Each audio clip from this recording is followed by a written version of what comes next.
Hello, thank you for joining with me. We are in A Course in Miracles. This is the combined volume by Foundation for Inner Peace. Today we are on Chapter 15, The Holy Instant. This is Section 7, The Needless Sacrifice. Today I will be reading paragraphs 1 through 5.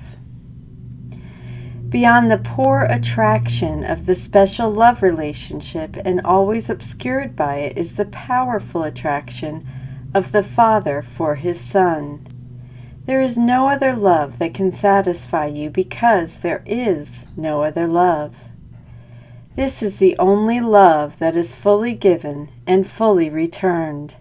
Being complete, it asks nothing. Being wholly pure, everyone joined in it has everything. This is not the basis for any relationship in which the ego enters. For every relationship on which the ego embarks is special.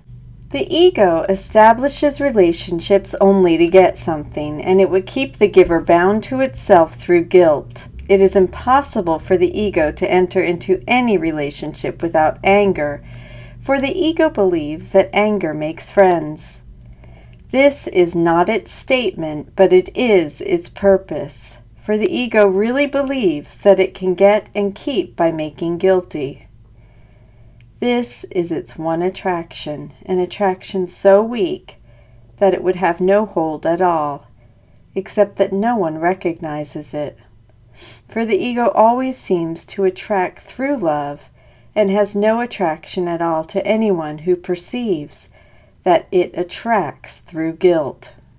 The sick attraction of guilt must be recognized for what it is, for having been made real to you, it is essential to look at it clearly, and by withholding your investment in it, to learn to let it go. No one would choose to let go what he believes has value. Yet the attraction of guilt has value to you only because you have not looked at what it is and have judged it completely in the dark. As we bring it to light, your only question will be why it was you ever wanted it. You have nothing to lose by looking open-eyed, for ugliness such as this belongs not in your holy mind. This host of God can have no real investment here. We said before that the ego attempts to maintain and increase guilt, but in such a way that you do not recognize what it would do to you. For it is the ego's fundamental doctrine that what you do to others you have escaped. The ego wishes no one well. Yet its survival depends on your belief that you are exempt from its evil intentions.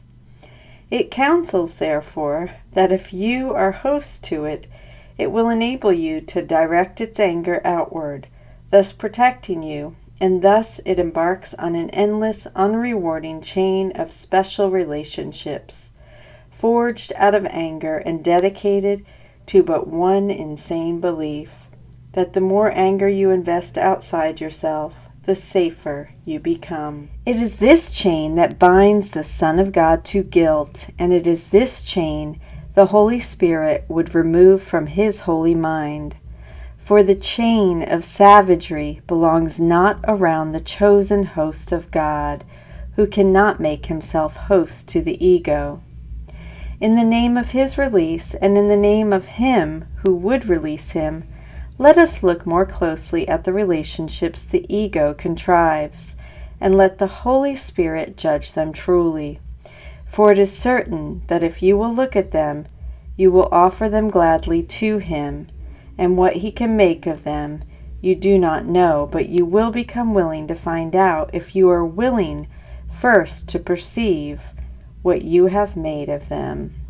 So we'll do that tomorrow. We'll read paragraphs 6 through 10 tomorrow.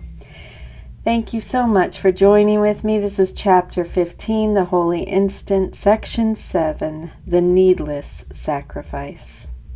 Have a beautiful day. I love you.